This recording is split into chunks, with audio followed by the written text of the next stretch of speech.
de começar, fazer os pedidos habituais, que é importante pedir que desliguem todos os micros, relembrar que este webinar vai ser gravado e disponibilizado a todos os que se inscreveram, ainda que não tenham tido a oportunidade de participar no webinar de hoje.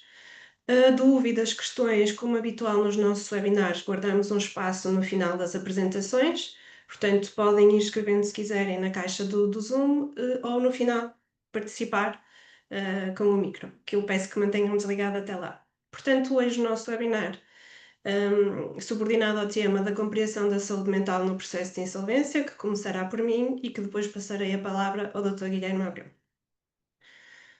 Um programa que eu já vos expliquei, portanto vou avançar este slide. Antes do dia sai, nós efetivamente trabalhamos em processos de insolvência há já muitos anos, a nossa equipa, que eu vou ter a oportunidade de apresentar também no próximo slide, dedica-se aos processos do início ao fim, mas, e o motivo do webinar é este, além do processo da parte jurídica, da parte económica, fiscal e tudo o que está envolvido, não queremos nunca nos esquecer que estão do outro lado pessoas e a vida delas.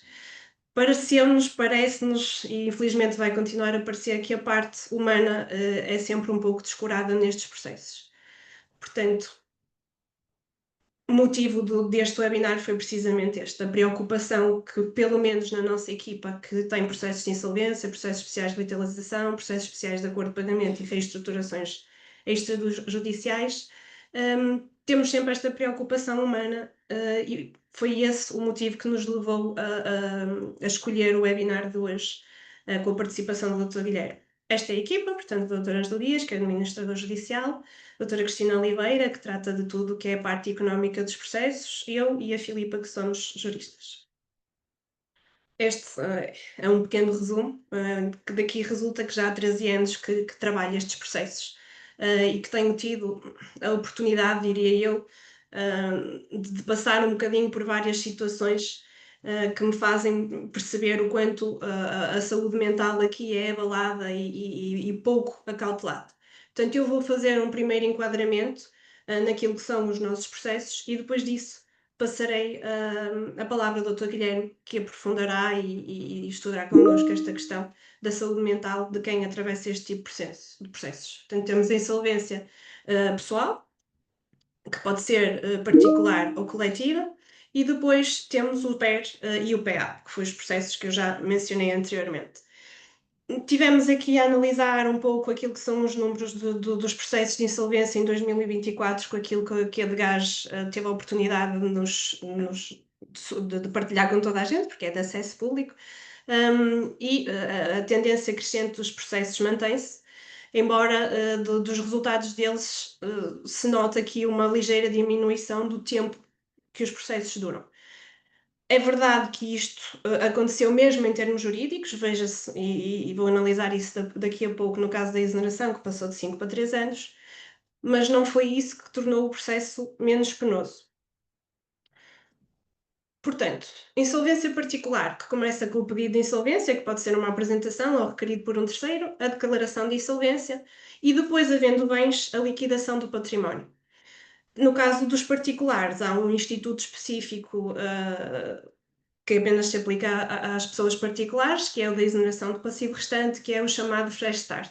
Durante este período, estando encerrado o processo de insolvência ou agora correndo ainda a liquidação, mas a par disso, o processo de exoneração começa também, antes não, antes só chegado ao final do processo de liquidação é que se começava a exoneração. Além da eventual liquidação do património, corre também a questão da exoneração, no qual o insolvente particular está limitado a nível de rendimentos, ou seja, o tribunal fixa-lhe um montante máximo que ele pode utilizar e tudo o que ele for recebendo durante estes 3 anos acima desse valor tem que ser entregue ao processo para, no final, se fazer o pagamento aos credores, se houver valores para isso. Ou seja, passa por um processo de liquidação, se houver bens, ou, eventualmente, são raros os casos, mas ainda é possível que dentro de um processo de particulares também se faça um plano de pagamentos.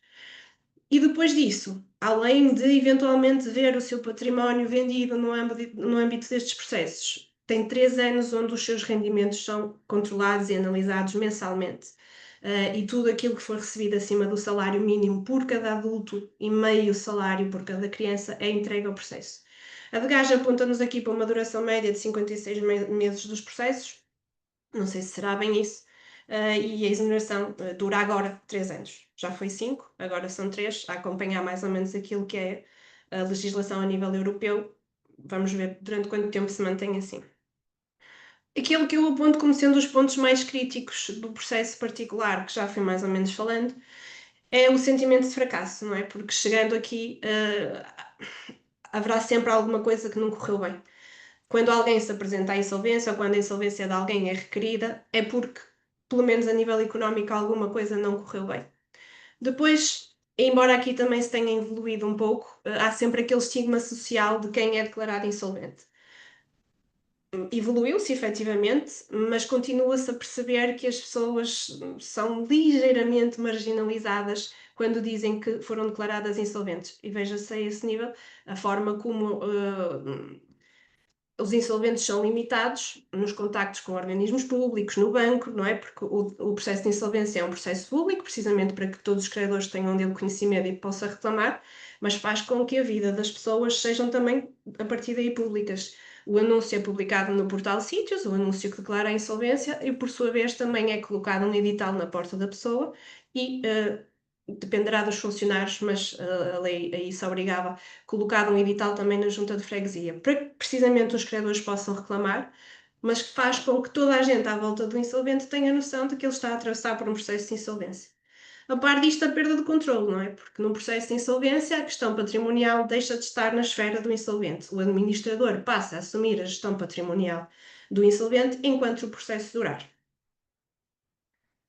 Depois, obviamente, a durabilidade do processo de exoneração, que são 3 anos agora, mas que pode ser prolongado caso o insolvente não cumpra. Pode ser pedida a prorrogação do prazo caso haja valores a repor e não tenham sido repostos durante os 3 anos inicialmente fixados. E a ginástica financeira, perdoem-me a expressão, é que isso obriga, porque todos sabemos que viver atualmente com um salário mínimo nacional é quase impraticável. A nível empresarial, o processo de insolvência decorre mais ou menos da mesma forma, retirando, obviamente, a parte da exoneração, sendo que o processo de insolvência de uma empresa ou há liquidação ou não há. Ou, então, podemos tentar ainda aqui a apresentação de um plano de liquidação, sim, de liquidação, ou seja, em vez de se vender, é elaborado um plano que, se aprovado, é aplicado à semelhança daquilo que acontece nos processos de revitalização das empresas. Pode também o plano passar pela liquidação da empresa. É sabido que a venda do estabelecimento como um todo é sempre mais benéfica do que a venda individual dos bens. Portanto, em termos de duração média, a de gás aponta na mesma para os 56 meses, dependerá obviamente da complexidade. Se for uma empresa que não tem bens, à partida o processo é encerrado logo com o envio do relatório e poderá ou não correr a questão da qualificação da insolvência. Os pontos críticos aqui: a responsabilidade pessoal.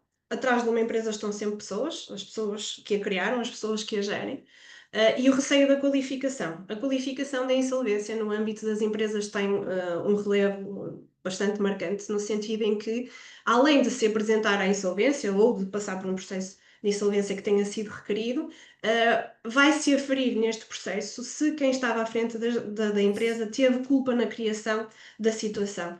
E se provar que efetivamente houve aqui uma culpa, com base naquilo que está previsto no código, está quase tipificado as condutas que levam a uma qualificação culposa, então pode haver até uma responsabilidade criminal dos gerentes ou de quem esteve à frente desta empresa e que levou a esta situação de insolvência. Uma pressão moral, obviamente, porque se falhou alguma coisa, a pessoa que dá a cara, que assume e que responde pela empresa, tem com ela toda esta responsabilidade, o desgaste emocional que tudo isto acarreta e eventualmente o isolamento, porque nem sempre é fácil dar a cara, principalmente se existirem trabalhadores, principalmente se forem fornecedores conhecidos, uma empresa com um historial grande. Em que temos que responder pelo aquilo que está a acontecer, porque depois sabemos que isto, em termos empresariais, é uma bola de neve e falhando num, depois o outro fornecedor acaba por ter um impacto do que aqui também aconteceu. E dar a cara numa situação destas nem sempre é fácil. Depois, no âmbito do PER, que é um processo que se estipulou e se previu que fosse para evitar uma situação de insolvência, então, desde 2017, aplicado apenas em empresas. O objetivo é que numa empresa que esteja em situação de dificuldade ou de insolvência iminente, possa recorrer a um processo destes para negociar com os credores. Portanto, é um processo negocial que corre nos tribunais, no qual o administrador judicial é nomeado para acompanhar, auxiliar, fiscalizar, moderar, mediar este processo negocial. Obviamente que aquilo que se pretende com este tipo de processos é uma recuperação, é uma reestruturação e não uma insolvência, porque para isso, se a empresa estiver em insolvência, o objetivo é que passe para um processo de insolvência e que não recorra a um processo deste. Não deixa de ser uma pressão negocial intensa, porque um processo destes, embora curto, aponta-se para uma média de 5 meses, dependerá do tribunal, dependerá do número de credores aqui envolvidos, daquilo que efetivamente se tiver que tratar no plano, mas um processo destes é muito intenso a nível negocial, não é? Nós temos a banca que tem, cada um dos bancos tem as suas regras, depois os fornecedores têm que gerir a casa deles também e, portanto, não estarão sempre dispostos a qualquer tipo de acordo. E a expectativa da viabilidade, não é? Os trabalhadores, os fornecedores que dependem disto, a continuidade do negócio, porque isto não se prevê que esteja uma empresa parada, portanto, além de negociar uma reestruturação, é preciso também continuar a dar vida à empresa.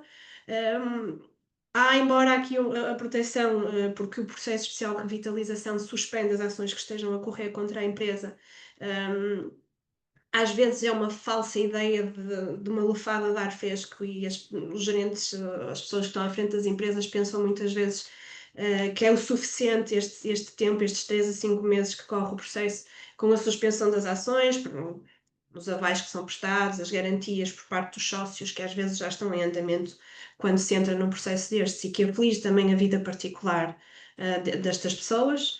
E depois um medo, não é? Porque não sabemos. Nós vamos tentar, vamos a um processo destes, temos boa fé, queremos efetivamente recuperar, mas não depende só de nós, depende daquilo que conseguimos negociar com os credores. Ao mesmo nível, o PEAP, no caso dos particulares, que aqui eu diria, a fase dos processos são as mesmas, eu diria que aqui é mais uma questão direita, ou seja, aqui está apenas a vida da pessoa e as condições económicas da pessoa em jogo, não a necessidade de representação dos trabalhadores, dos fornecedores, de toda aquela envolvência que uma empresa tem. Não deixa de ser um processo com impacto na vida das pessoas. Depois fala-se aqui numa baixa taxa de recuperação nos PEAPs. A dificuldade dos PERs e dos PEAPs está sempre na negociação com os credores e em se conseguir que os credores aceitem aquilo que são as condições viáveis para os devedores.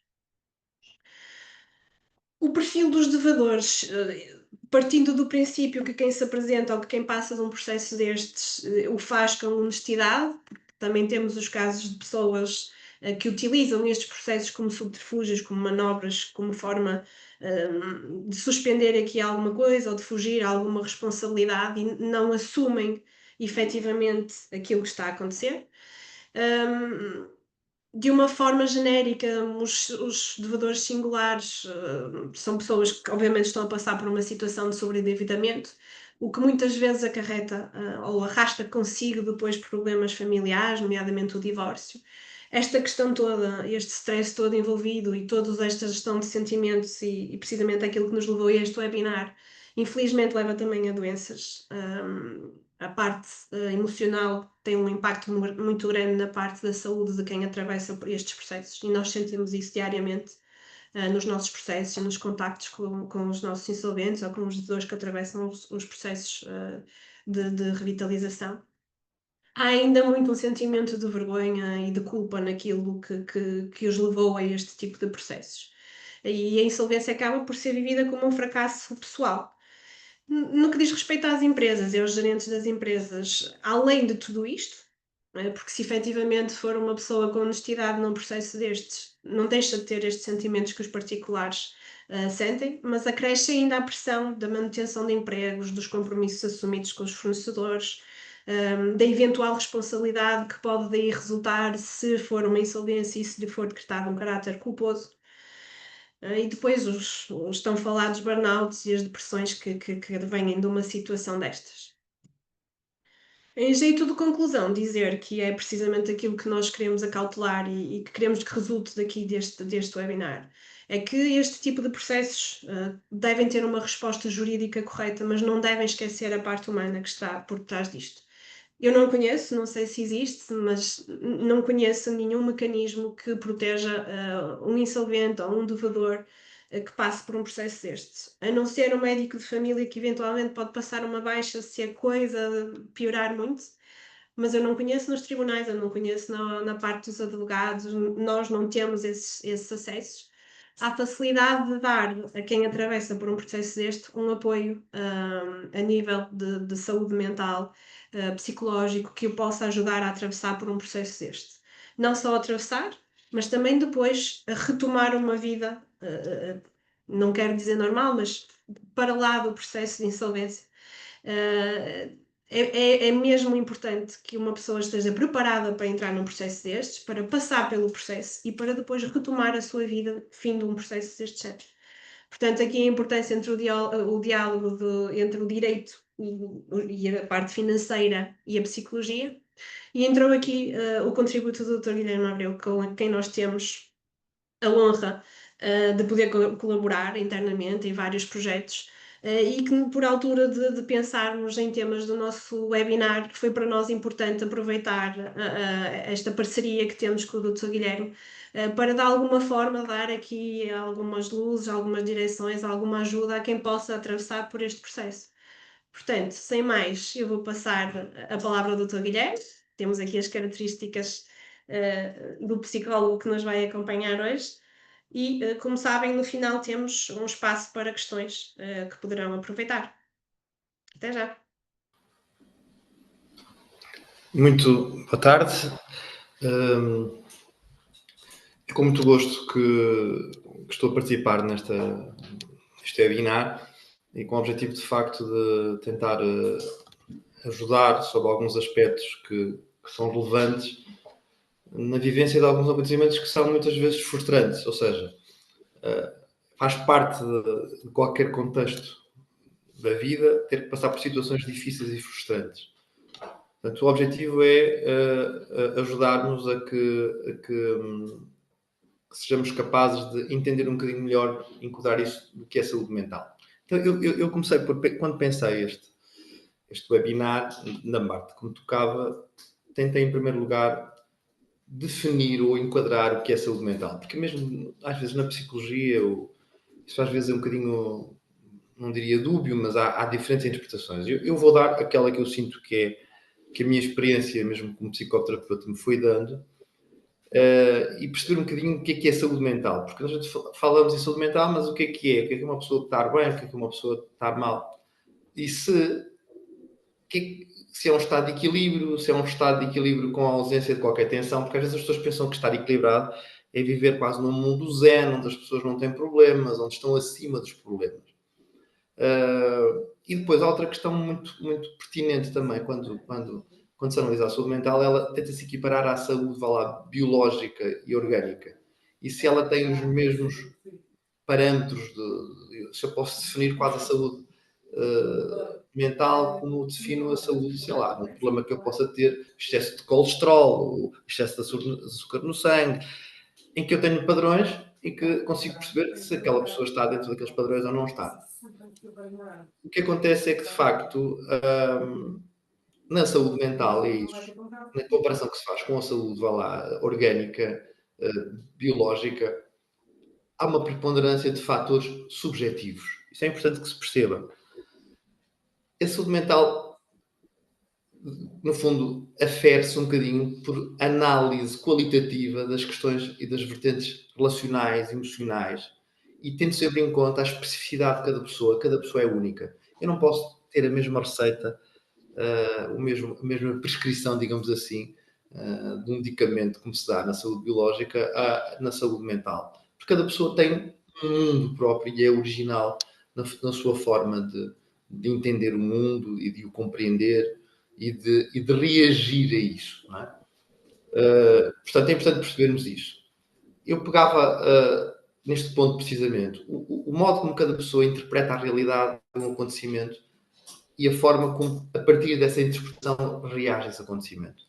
No fundo, aqui o foco é a saúde mental, a forma como eu interpreto. Se eu interpreto tudo como um problema, como uma dificuldade, tudo como uma incapacidade total de eu reagir a esse assunto, eu vou ficar bloqueado, de certa forma, e não me vai permitir que eu dê uma resposta adequada. Portanto, este é o ponto, pelo menos na minha perspectiva, que afere, é a forma, quando falo com alguém, a forma como ele interpreta a realidade que está a viver, já é um indicador do modo como vai reagir a essa realidade. Portanto, o fator interpretação aqui é muito importante. Porque se eu interpreto algo, eu posso, sobre um tema, interpretar como um desafio ou como uma coisa bloqueadora, como uma coisa em que não tenho alternativa. Ora, como perceberão, e eu vou desenvolver isso um bocadinho mais à frente, se eu interpreto como algo perante o qual eu não me responsabilizo e perante algo que eu não dou importância, naturalmente eu vou produzir uma resposta que não vai ser muito produtiva. Ao passo que, se, ao contrário, eu interpretar como uma hipótese de alguma coisa que é desafiante, como uma forma de eu, de certa forma, me transformar pessoalmente, eu já estou a dar um sentido diferente à resposta que vou dar e, porventura, a resposta pode ser mais efetiva. Portanto, eu vou pegar aqui num autor que me serve de base para a questão que, no fundo, está a construção de sentido, que é uma questão muito importante e que eu vou passar a explicar, utilizando um autor que é o Viktor Frankl, um psicoterapeuta e psiquiatra, que é uma figura importante. Porquê? Porque nós estamos aqui a falar de processo de insolvência, que é de facto um processo difícil e pode ser traumático e que pode prolongar-se ao longo de anos. Este senhor foi um senhor que escreveu grande parte da sua obra e esteve num campo de concentração nazi durante vários anos.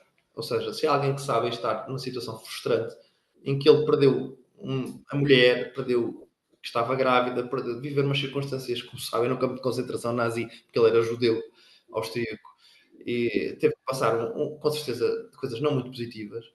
E ele, a partir daí, tirou exemplos do que é, como é que eu consigo estar, qual é a minha posição relativamente a uma situação de enorme pressão, de enorme stress. E ele diz-nos coisas muito interessantes. Ele diz que não há nada mais importante para sobreviver nas piores condições, e ele viveu nas piores condições, com o conhecimento que a sua vida tem sentido, ou seja, a importância de eu ter dar algum sentido àquilo que eu estou a viver. E depois ele acrescenta também que ele diz que viver, encontrar sentido não é significar viver num mundo sem tensões, sem problemas. Nós temos que ser capazes de... As tensões são uma forma, um desafio para eu ganhar sentido. Ou seja, o homem, o ser humano, não é livre quando fica numa visão estática das coisas. De encontrar... Agora quero encontrar paz e não me quero chatear com mais nada. Isso não existe. Não existe. Eu tenho que, a cada momento, a cada frustração, encontrar uma resposta e um sentido que me leva a compreender de alguma forma e interpretar essa dificuldade. Não é? Portanto, eu tenho que lutar por um objetivo. E tem que ser um objetivo que eu escolha e que, apesar das minhas limitações, eu livremente aceda a esse objetivo, que seja uma escolha minha. No fundo, o que ele quer dizer é que, na perspectiva dele, e com a qual eu concordo, que no fundo o ser humano está à espera sempre de um sentido que deve ser preenchido. Portanto, qualquer situação, por muito frustrante que seja, ela é, no fundo, um caminho para um sentido que eu devo preencher com os meus passos. Podemos continuar. Portanto, aqui, os tais critérios de compreensão, vou ser o mais sintético possível. Já falei da questão da interpretação. Saúde mental é como eu interpreto. Depois eu verifico a eficácia das respostas. Aí é que eu vejo se uma pessoa interpreta como se a resposta é eficaz ou não é eficaz. Ser capaz de eu lidar com momentos de tensão. O assumir de uma responsabilidade livremente escolhida. Ou seja, alguém que assume a responsabilidade por aquilo que faz está sempre mais perto de ser saúde mental. Alguém que atira sempre a responsabilidade para os outros e para as circunstâncias está sempre mais distante. Esta é uma ideia base. Não é? E depois, por último, no fundo, como corolário, eu ser capaz de construir um sentido para aquilo que eu estou a viver, por muito difícil que seja, e vimos que este autor, este pensador, viveu uma situação de estar 4, 5 anos num campo de concentração. Portanto, podemos perceber que, com certeza, o processo de insolvência deve ser uma coisa muito difícil, mas não se comparará com um processo tão traumático. E ele, apesar de tudo, sobreviveu e trouxe alguns ensinamentos muito interessantes para percebermos melhor o ser humano. Fatores que, agora a interpretar um bocadinho aqui, eu vou tentar ser o mais sintético possível. O que é que condiciona a minha interpretação? Claro que existem sempre na psicologia os aspectos educacionais. Ou seja, nós temos automatismos de comportamento que vêm da nossa história pessoal, da nossa história, da nossa infância, com os nossos pais, ou seja, o modo como olhamos e como interpretamos, nem que seja inconscientemente, está muito condicionado pela forma como nos ensinaram a ver o mundo. Então eu tenho que ter atenção para perceber melhor. Às vezes isso condiciona as minhas decisões e a minha interpretação. A experiência ou a ausência de experiência de um acontecimento. Se eu já vivi um acontecimento similar, eu consigo dar uma resposta, tenho uma ideia. Quando eu não tenho essa experiência, de facto, é alguma coisa nova. Eu tenho que, no fundo, assimilar essa experiência. E um terceiro ponto importante, o momento da vida de cada pessoa. Como é que a pessoa está? Muitas vezes acontece um processo destes quando eu estou numa fase de luto, numa fase de perda de alguém próximo, de uma separação. Eu tenho o sentido próprio daquele momento em que a pessoa está a viver. Depois, há um aspecto que é muito importante, que está relacionado com este, é como é que eu entendo a vida. As pessoas dizem, isto não vale a pena viver, ou a vida é sempre assim, ou eu dou-me sempre mal. Como eu equaciono, se eu consigo relacionar a minha vida com os acontecimentos que estão a passar, e que teoria é que eu tenho da vida, porque, desculpem-me à parte, no fundo todos temos uma pequena teoria sobre a vida. Nós temos um posicionamento. O que é que a vida é? A vida é eu ir trabalhar, a vida é eu ter uma família, a que é que eu dou prioridade, a que é que eu não dou, o que é mais importante para mim, ter um bom cargo, ter estatuto, ter equilíbrio. Esses aspectos todos são muito importantes. Como é que eu equaciono, como é que eu vejo o sentido global do que é a minha vida? Portanto, isto são fatores, os fatores educacionais, as experiências que eu tenho nos acontecimentos, o momento da vida em que estou e a forma como eu posiciono perante a vida faz com que eu interprete um determinado acontecimento. Ok? Podemos avançar, então. Então, perante a interpretação do meu acontecimento, eu dou uma resposta. Não é? Se eu sou capaz de construir um sentido, se eu não sou capaz de construir um sentido, eu, no fundo, se eu me desresponsabilizo, se eu olho para o problema e interpreto como uma coisa que não tem nenhum enquadramento, foi só um acontecimento que me aconteceu, e eu não tive responsabilidade, não depende nada de mim, foi a vida que me levou para aquilo. Portanto, eu tenho uma visão passiva sobre os acontecimentos e sobre a vida, e eu não tenho nada a ver com nada, tudo acontece porque me cai em cima, digamos assim. No fundo, eu vou ter estagnação e regressão, porque o melhor que eu posso esperar é voltar ao que passou, e mesmo assim já é difícil, porque o que passou já não volta a ser, digamos assim. No fundo, eu estagno e não resolvo nada. Se eu procuro, na minha interpretação, construir um sentido para aquilo que me está a acontecer, se eu assumo a minha parte, que pode ser pequena, mas é a minha, que é a única que eu posso assumir para atingir a resposta, uma resposta àquele acontecimento, eu vou ter uma resposta que vai ser mais eficaz e vai avançar e pode aprofundar e pode fazer com que eu evolua relativamente ao problema. Aqui tenho um pequeno gráfico que, no fundo, demonstra isso. Eu, perante um acontecimento frustrante e difícil, se eu não construo sentido, se eu, na minha interpretação, aquilo não faz sentido nenhum, eu fujo do problema e, no fundo, ao fugir do problema, eu dou uma resposta que não é eficaz e estagno.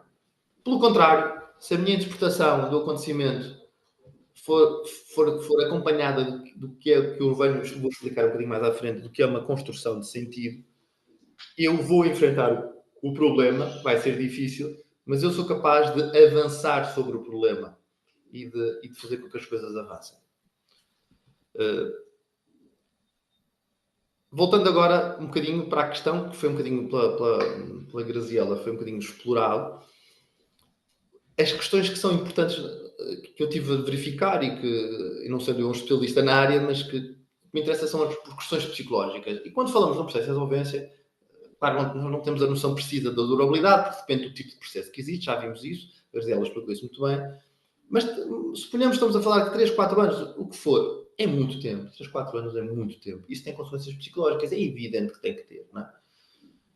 Depois porque há uma confrontação sociofamiliar com um projeto que não correu bem, porque não correu, porque se tivesse corrido, se calhar provavelmente não precisaria daquilo e as coisas.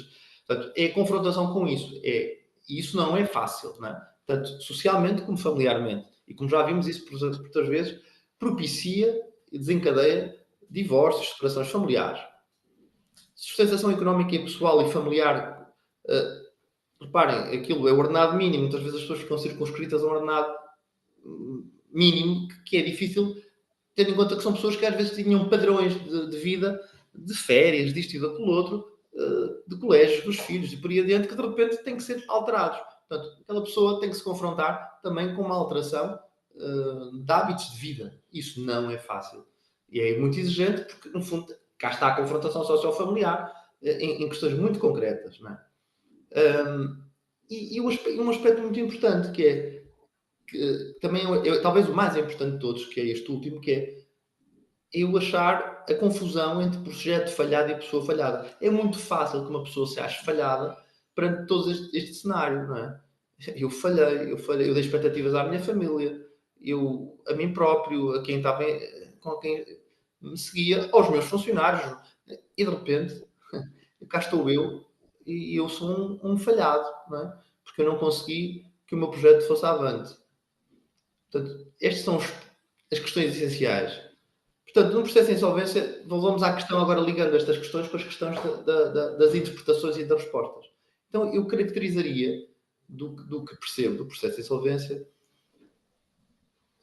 em dois tipos essenciais de interpretações e de resposta. Uma interpretação que não tem, sem a construção de qualquer sentido, há duas hipóteses. Uma em que eu desisto, entro em depressão, ponho-me em causa como pessoa, de certa forma, bloqueio. Não é? Posso ter um burnout, posso ter qualquer coisa do género, posso estar a entrar em esgotamento, mas no fundo bloqueio e não avanço. Há uma tipologia que também, em que eu não construo qualquer sentido para aquilo que estou a fazer, que é eu fujo à responsabilidade. Eu nego aquele problema, faço de conta e no fundo, toda a gente faz, todos, é um processo normal, portanto, tanto uma como outra são duas formas de responder ao problema ou de interpretar e depois de responder ao problema em que não se aprende nada com o problema. Eu desistir e enfiar a cabeça debaixo da terra ou eu fazer de conta que afinal não tenho problema nenhum, que isto toda a gente faz, portanto eu não tenho nada a aprender com o processo. Quando acabar eu já estou preparado para entrar, fazer outras asneiras porque não aprendi nada com as anteriores. Ou uma outra interpretação que é tal que eu falo de construção de sentido, que vou passar a explicar um bocadinho com mais pormenor à frente.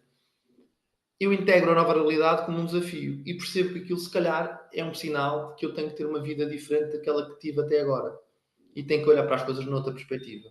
Esta é a resposta que exige alguma responsabilização, em que eu tento inverter e ver que aquilo até me pode levar a um conhecimento diferente, a um desafio diferente do que pode ser a minha vida.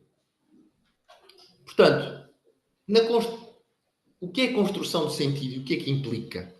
Se eu quero construir sentido, porque é a única forma de eu enfrentar um problema, seja ele qual for, neste caso estamos a falar de um processo de insolvência, eu tenho que dar alguma orientação dentro da minha forma de interpretar aquilo que eu vejo. Não é?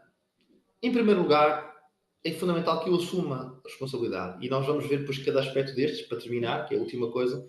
Eu tenho que assumir a responsabilidade daquilo que estou a fazer. Tenho que assumir a minha parte. Depois tenho que ver que critérios de interpretação é que eu também tenho. E tenho que, se calhar, reformular, se calhar, aspectos educacionais que me foram incutidos, questões que a minha forma de ver a vida, se calhar, afinal, não era tão importante eu, para ser feliz, ter estou a brincar, um Ferrari ou fazer viagens, eu posso, se calhar, até reformular a minha vida e ter com menos, conseguir fazer outro tipo de coisas que eu, se calhar, negligenciar. Acreditar na transformação pessoal, ou seja, que no fundo vem nesta linha. Eu acreditar que aquilo me vai levar, não para uma coisa necessariamente pior, mas vai-me fazer com que esteja mais perto da realidade. Se calhar eu não estive, e isso é como tão perto da realidade, desorientando-me, isso não me levou para o caminho que eu deveria seguir. E depois, um outro aspecto importante para a construção de sentido é que eu confio em pessoas em que eu tenha que serão capazes de me ajudar, pessoas tecnicamente competentes, não é? Portanto, se eu conseguir reunir estes aspectos, eu estou próximo de conseguir dar uma orientação e um sentido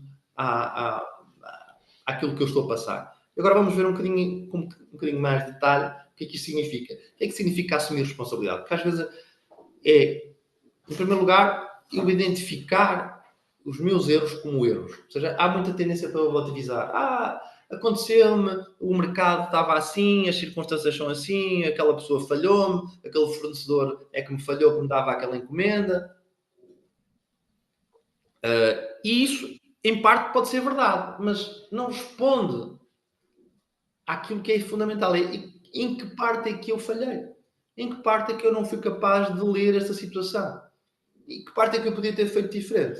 É importante eu ver os meus erros como erros e não fazer de conta que eles não existiram. Porque senão eu não vou assumir responsabilidade nenhuma.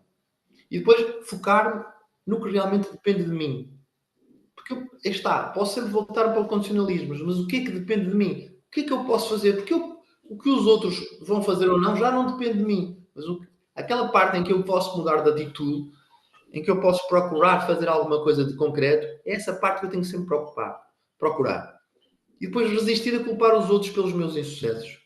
Ok, os falhanços podem existir, todos falhamos, mas a forma de recuperarmos dessas dificuldades é vermos aquilo que depende de nós e no que depende de nós fazermos de uma forma que seja mais assertiva, mais capaz de não cair naquele mesmo erro que cometi anteriormente. E tanto é importante identificar os erros e olhar para eles com honestidade. Senão, eu vou continuar a repetir. Eu não vou construir nenhum sentido sobre aquilo.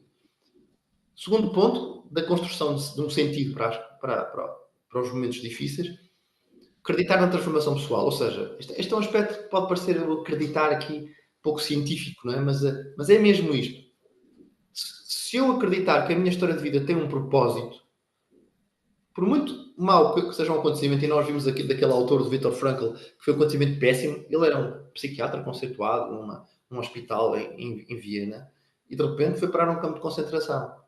Mas ele nunca, e ele percebeu isso, deixou de ter um propósito na vida dele. Ele sempre acreditou que aquilo era por um motivo que no futuro o iria ajudar.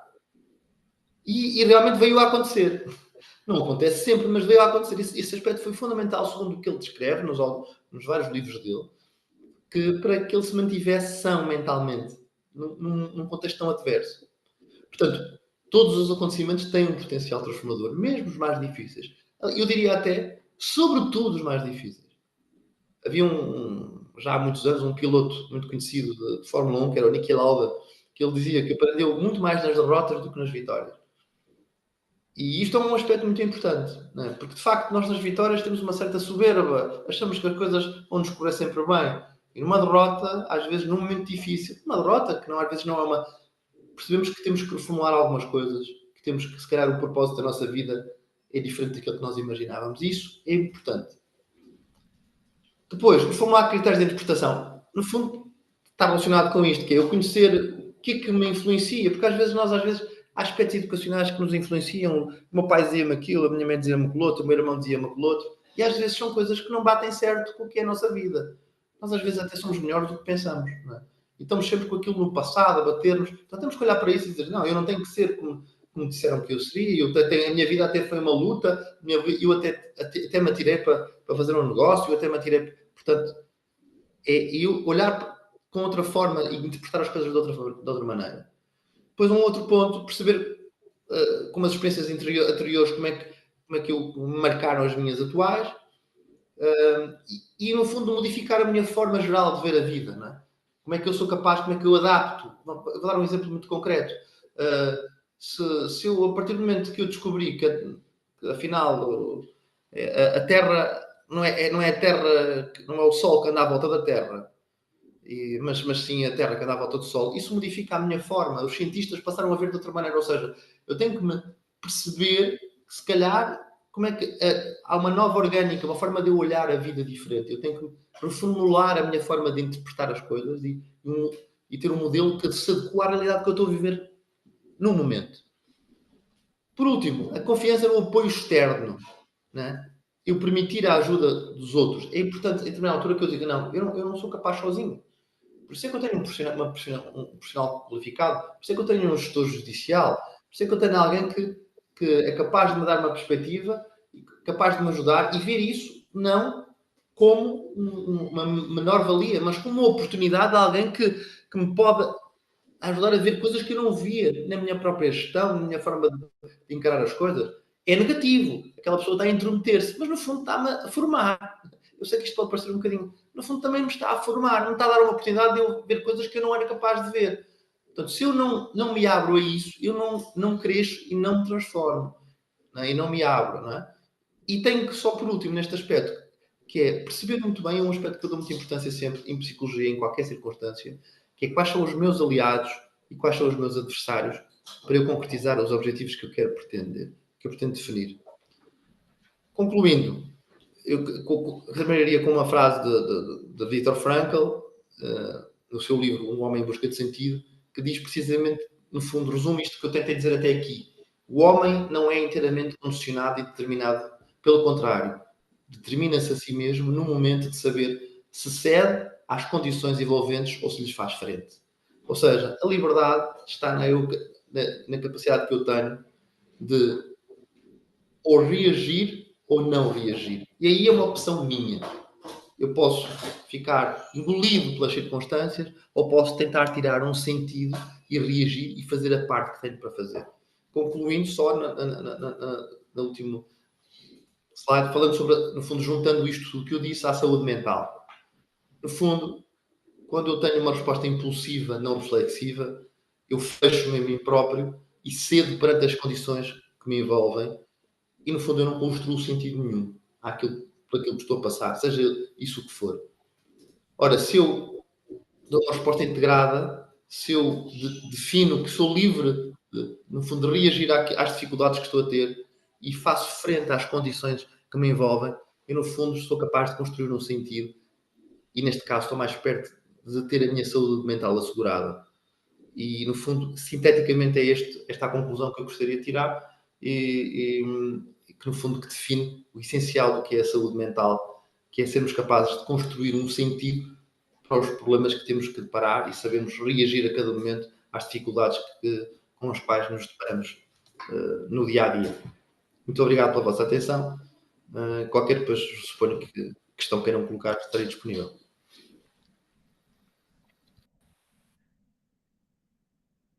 Estamos disponíveis para responder a alguma questão que queiram colocar.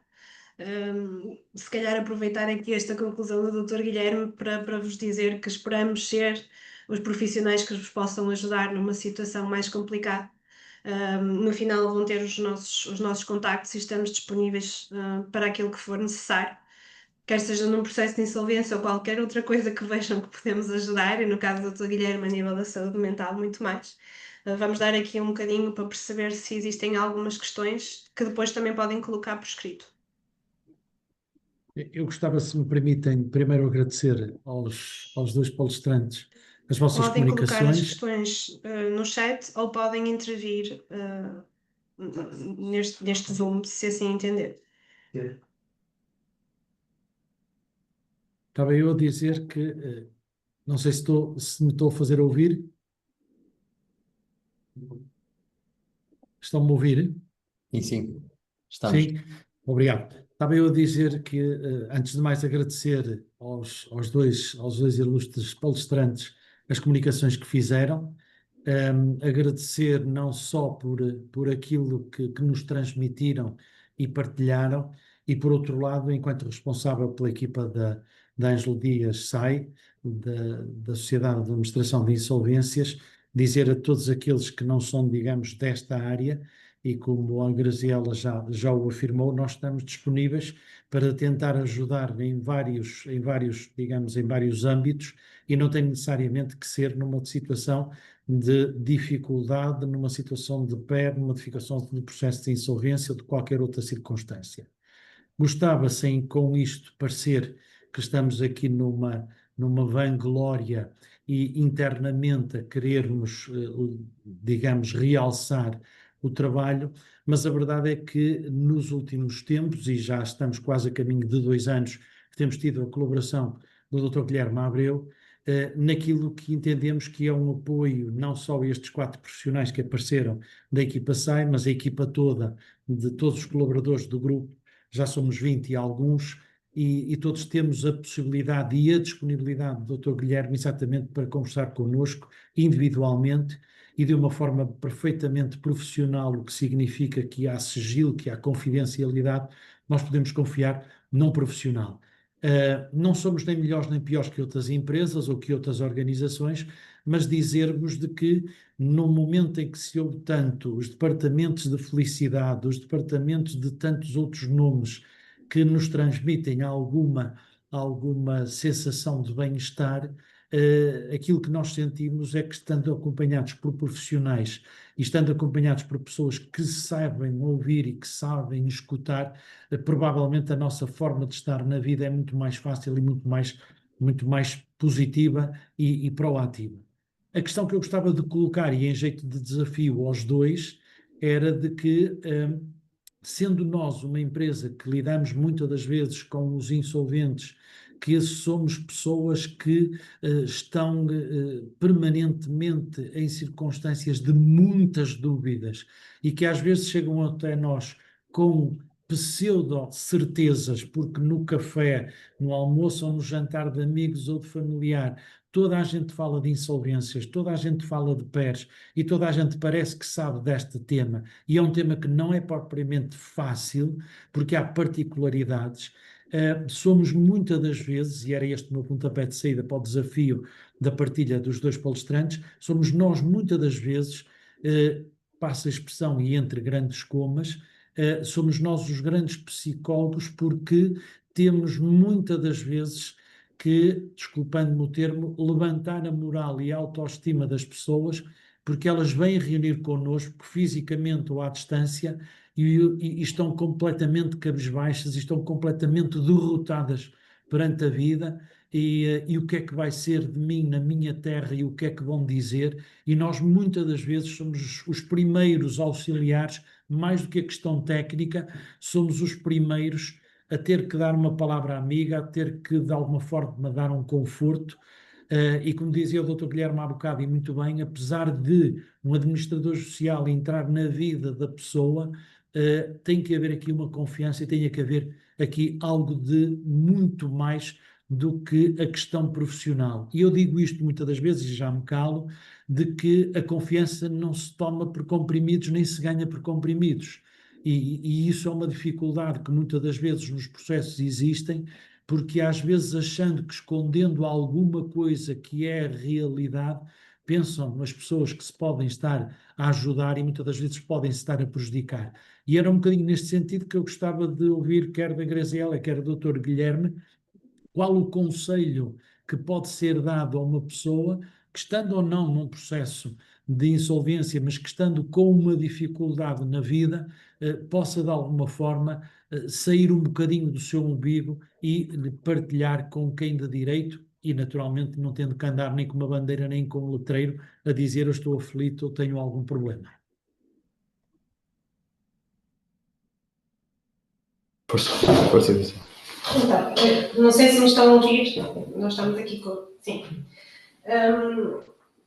Eu, quando comecei a trabalhar com o Dr. Ângelo no mundo das insolvências, bem que eu comecei um bocadinho antes no Tribunal de Comércio e, portanto, tenho esta perspectiva de quem esteve no tribunal onde corriam estes processos e de quem em estágio ficava até às horas que eram possíveis para despachar o máximo possível de certidões para que o fundo pagasse rapidamente os valores aos trabalhadores. E eu sempre encontrei alento e sentido que o Dr. Guilherme aqui nos ensinou no facto de conseguir ajudar alguém em todo o trabalho que eu faço. Portanto, o processo de insolvência, o PER e o PA, que são agora mais modernos e mais recentes, eu olho sempre para eles como uma oportunidade de ajudar alguém que não estará na melhor fase da vida deles. Antes do direito, eu considerei a psicologia, optei pelo direito, mas efetivamente, nós nos nossos processos temos muito de psicologia. Não nos podemos esquecer disso. Nós não estamos só a trabalhar processos, nós estamos a trabalhar a vida das pessoas. No nosso caso em específico, possivelmente na pior altura da vida deles. Se do nosso lado tivermos o tempo, que às vezes é pouco,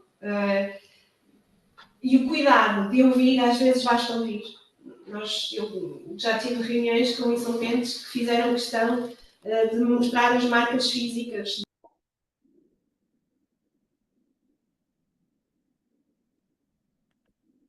Graziela, tem que ligar um micro. Desligaram os 2 micros, tem que ligar um micro. Um, pelo menos. O seu, por favor.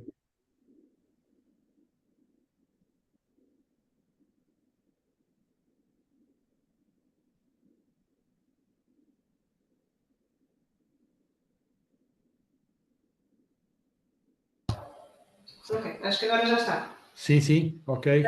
Estava a dizer, eu lembro perfeitamente das reuniões em que os insolventes nos mostravam as marcas físicas que provavam que efetivamente a condição delas não lhes permitia oferir mais rendimentos. E muitas das vezes, agora não tanto, mas no início de 2011, 12, quando comecei a trabalhar consigo, a falta de conhecimento daquilo que iam atravessar, a ausência de informações sobre aquilo que seria o processo de insolvência, porque antes maioritariamente achava-se que passar por um processo de insolvência era ficar sem dívidas, não se explicava era que também se ficava sem bens e que também se tinham os rendimentos controlados. Portanto, para mim, a parte humana é sempre mais importante, que propriamente, não poderei dizer isto, mas que os prazos, que aquilo que efetivamente temos que dar como resposta ao tribunal. E eu perco sempre mais tempo a atender um insolvente, ou um devedor não PER, ou um trabalhador que vê a sua empresa a passar por um processo de insolvência e que na empresa ninguém lhe explica como é que está a funcionar, para daquilo que nós sabemos, daquilo que nós podemos fazer, ajudar um pouco. Ainda hoje, coincidências da vida, investi ao longo do meu tempo com um ex-insolvente, que o processo já tinha terminado em 2020, mas que tinha agora a mãe, que era fiadora, com um problema maior, que era a reversão, ou o banco, que era credor hipotecário, não recebeu a totalidade do valor e, portanto, agora os fiadores estavam a ser notificados para fazer o pagamento do valor. Portanto, eu estive a ver o processo, que já tinha terminado há 5 anos, estive a retirar todos os documentos que lhe podiam ajudar a tentar minimizar o impacto que aquilo teria na vida da mãe e da tia. E de alguma forma, com aquilo que são os nossos conhecimentos, quer técnicos, quer das nossas envolvências, não é? Das pessoas com quem nós estamos habituados a trabalhar e das parcerias, poder lhe dar alguma resposta, porque solução não poderei. E um bocadinho com os ensinamentos que nós temos a sorte de ter com o Dr. Guilherme cá dentro, que nos vai acompanhando já há algum tempo, transmitir precisamente isto. Olha, a situação é esta. Daqui não podemos fugir. De que forma é que podemos interpretar isto? Para onde é que podemos ir? Quais são as opções? As opções são estas. Então, vamos tentar por aqui. Se for preciso, volta a contactar-nos. Se for preciso enviar alguma comunicação, se for preciso mais algum documento, apesar de já estar aqui tudo, nós estamos, obviamente, disponíveis. Não sei se respondi ao desafio. Não queria me alongar muito mais e deixar aqui o Dr. Guilherme, se calhar, dar o contributo dele. Mas da minha parte é isto. Não, eu só sobre isto, eu não sei se estão a ouvir. Então, pronto. Sim. Eu não tenho, obviamente, nenhuma resposta específica para dar, porque, como digo, cada pessoa tem a sua especificidade, não é? E o que eu posso dizer é que, do ponto de vista geral, o que é que eu entendo que cada ser humano precisa, o que é que é comum a ser humano. E o que é comum é que todos nós precisamos de atenção e de compreensão. Pode parecer um chavão, mas é um facto, não é? E se virmos bem. Por muito que digamos que não, todos gostamos de ser compreendidos, todos gostamos de ser ouvidos. E esse é um ponto de partida para tudo, não é? Não há ninguém que, por muito diga que eu não preciso de ninguém. Todos nós somos dependentes. Nós somos seres, não utilizando um palavrão, somos seres contingentes, somos seres dependentes. Portanto, precisamos uns dos outros. Claro que às vezes temos um certo orgulho, são fatores que nós às vezes não controlamos, temos orgulho de termos feito a nossa vida de determinada maneira e que não precisávamos de ninguém, e depois de facto passamos a precisar. No fundo é um bocadinho aquela questão que colocou o Dr. Ângelo, não é?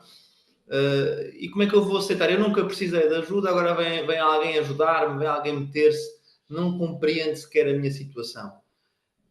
E realmente não é fácil, e não é fácil alguém passar de uma sensação de auto domínio da situação para uma situação em que eu tenho que dar alguma satisfação a alguém. Não. Eu imagino, é só por empatia aqui com as pessoas que trabalham na empresa do Dr. Ângelo, mas imagina a dificuldade que será muitas vezes dizer que eu só quero ajudar, não é? E a pessoa dirá, mas ok, mas eu nunca precisei de ajuda e vais-me ensinar o quê? Eu não sei, claro que estou a especular, mas portanto, eu acho que há sempre uma oportunidade, eu acho que é sempre um olhar novo e nós olharmos para a pessoa e entendermos o que ela está a sentir.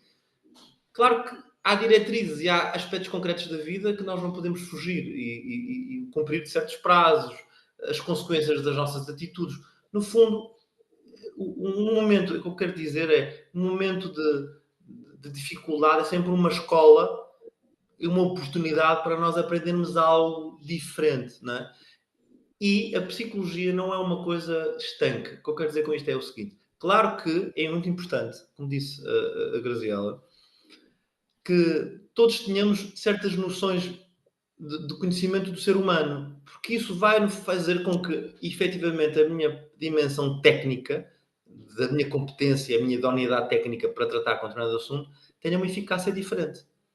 Eu não estou a falar com um robô, não é? Eu não estou a falar com uma máquina, estou a falar com alguém que tem circunstâncias, dificuldades e que precisa de atenção. Portanto, os próprios, as pessoas que intervêm junto das pessoas que estão em dificuldade têm que ter uma certa preparação e têm que ser apoiadas na sua forma de lidar com as pessoas que estão nesses momentos difíceis. Porque, e terminando, não me querendo alongar em demasia, as pessoas quando estão em momentos muito difíceis realmente estão muito reativas a tudo e estão muito com um problema na pele, digamos assim, estão muito epidérmicas, qualquer coisa, estão suscetíveis. Então é preciso ter assim uma certa respiração, um certo entendimento, para que haja ali uma plataforma, para que aquela pessoa se sinta um bocadinho segura e que possa ter outra confiança em todo o processo e que possa dar pequenos passos.